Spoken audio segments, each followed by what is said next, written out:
Hello, community members. I'd like to address you one-on-one regarding another issue that has been brought up.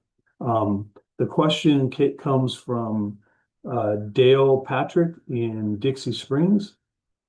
Basically, his concerns are the blasting and why the mayor has not addressed the blasting. You have to understand that politicians, such as the mayor, that have career ambitions in politics, both her and her husband, they are very conscientious of words that they use and words that are used towards them, such as control.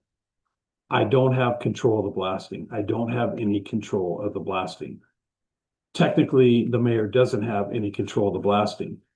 What the mayor does have at her disposal are some other things that I personally would use if I was mayor. Number one, they're wrong. The blasting permit doesn't come from the fire department. The fire department monitors blasting only if there's no county of record to have a blasting permit. So the permit actually comes from Washington County, and then the monitoring of it is for the fire department, or in our case, the fire district. The blasting company still has to pull a permit related to the construction and the dust mitigation ordinance that the city does have.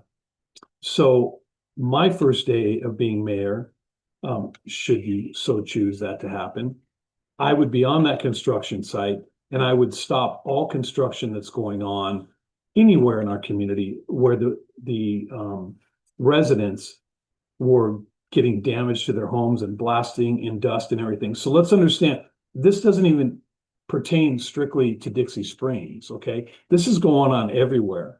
The problem is our city only sees little areas at a time.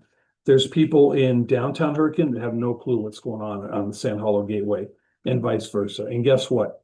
If the Civic Center goes through, that blasting and dust control is coming right to them as well. So what I would do is I would stop all the construction and I would 100% go out and I would say, here is our ordinance on dust mitigation. You submitted a plan when you pulled that permit, and there will be no further construction until we put up silt guards, block these residents' properties with tarp, and there's water being placed on the ground whenever there's anything happening. What I would do during that period is I would address the blasting company, and I would address them from a standpoint of, listen, you are blasting and it's throwing dust and dirt up in the air. Also, every time you do a blast, it creates a wave of dust and dirt. Therefore, you're in violation of our ordinance. But I'll tell you what, we could be a little lenient on the ordinance, but in order for you to get that concession from me as your mayor, you are going to reduce the blasts, the strength of the blasts, or I'm going to be out here every single day closing the whole site down for dust. So what do you say you cut the blasts in half and we let you continue to blast, and I don't close the whole construction site for dust mitigation? So there are ways to get around things, but what it's going to require, everything moving forward, is going to require a mayor who is strong, a mayor who has negotiation skills, and a mayor who looks outside the box for solutions, not just, oh, this is what I have, this is what I'm allowed to do.